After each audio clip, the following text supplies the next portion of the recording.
Hi everybody! I'm so excited that we get to be together again this week, and I'm so excited about what God has planned for this lesson.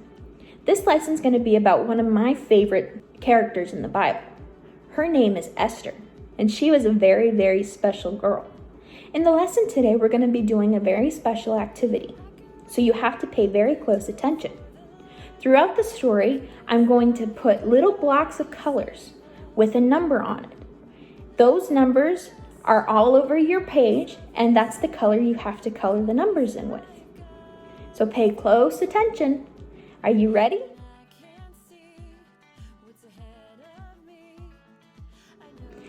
King Xerxes was king over the Persian Empire. This meant that he was king over the biggest kingdom in the world. One day, the Persian king named Xerxes had a grand feast with many of his friends.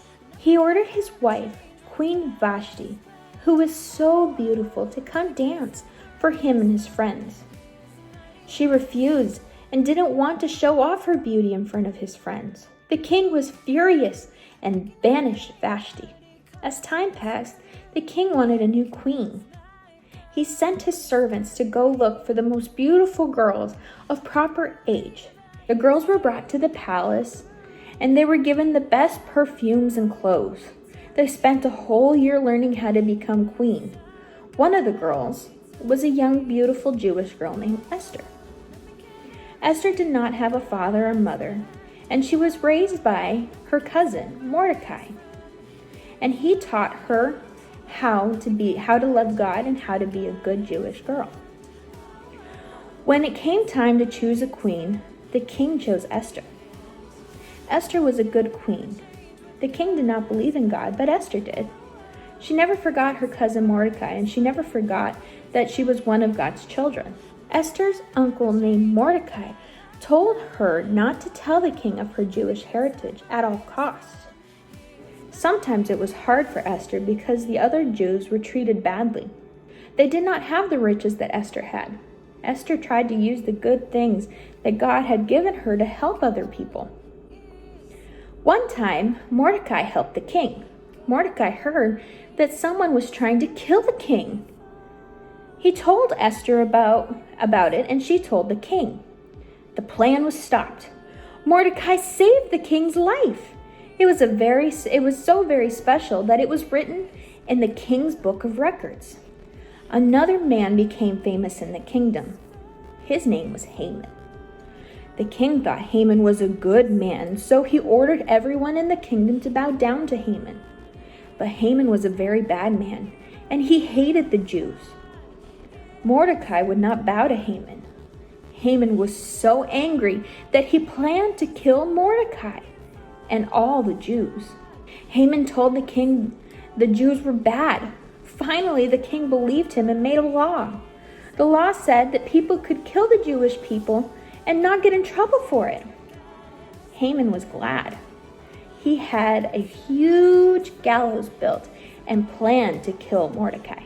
When Mordecai found out about Haman's plan, he rode all the way to the castle to get Esther's help to save all the Jews. Mordecai told Queen Esther to go before the king and tell him of her Jewish religion and inform him of Haman's evil plan. "Please, Esther, you have to save our people. Maybe God knew this would happen, and this is why he let you be queen." Queen Esther prayed, and God told her to go before the king. She also told Mordecai to hold a 3-day fast for all the Jews. Mordecai informed all the Jews about the fast, and they wore sackcloth and ashes during this fast.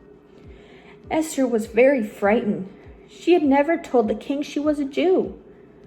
Would he be mad at her like he was at his first queen? No one was allowed to go see the king unless they were asked first. Even the queen could not go to the king without an invitation.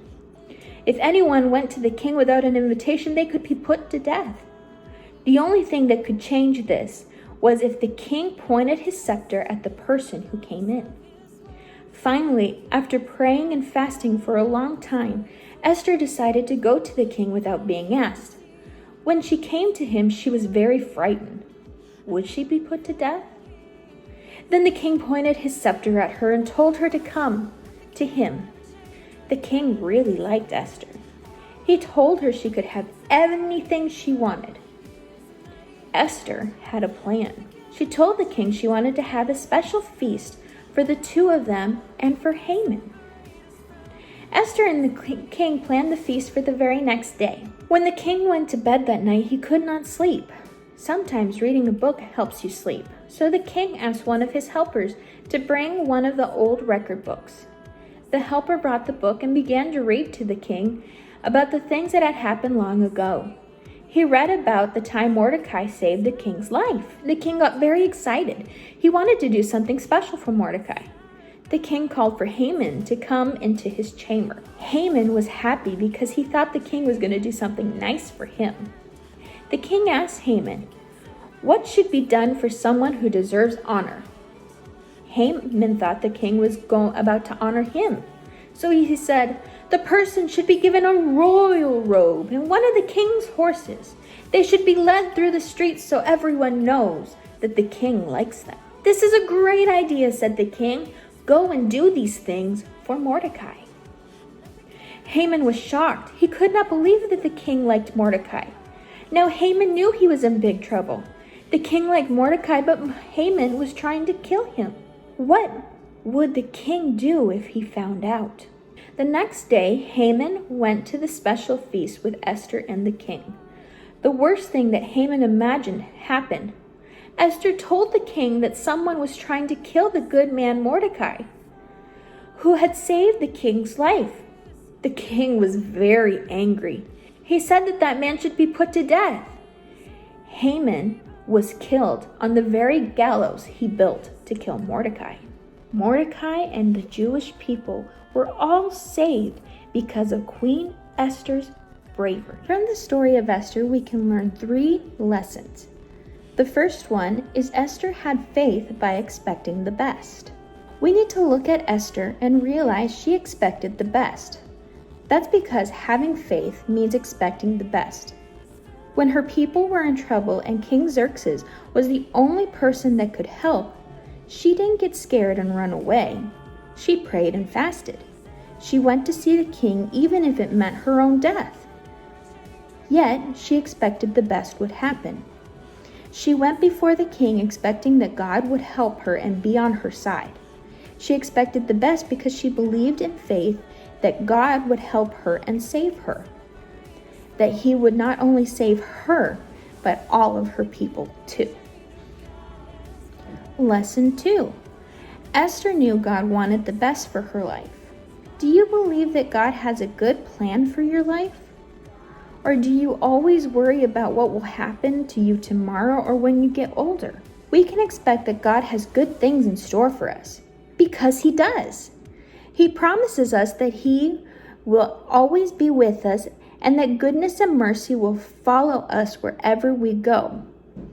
That means we don't need to be afraid. We can stand strong and believe that good things are coming our way. That doesn't mean we will never go through hard times. It just means that God will be with us when we do that. Lesson 3, expect the best from others. Are you always expecting the worst from your friends?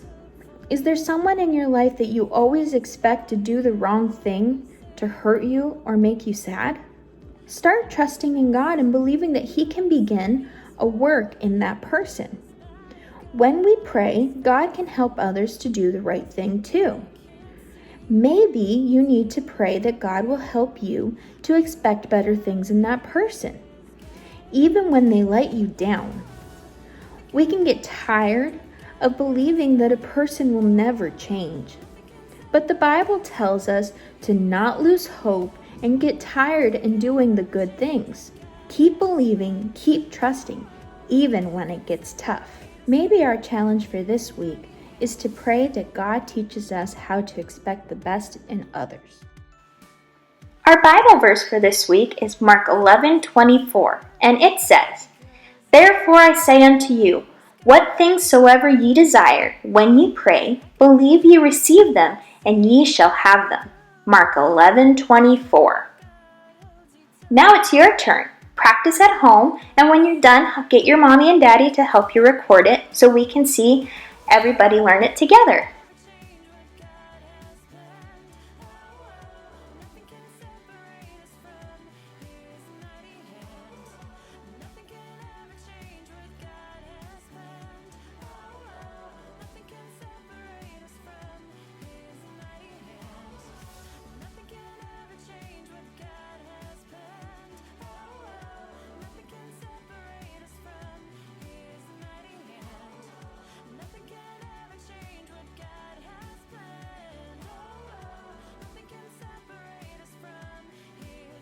Now it's your turn. Can you use the brave Queen Esther, the beautiful Queen Vashti, the kind King Xerxes, the helpful cousin Mordecai, and the grumpy Haman to tell the story of Queen Esther? I'll be waiting for your videos, and we will see you next week.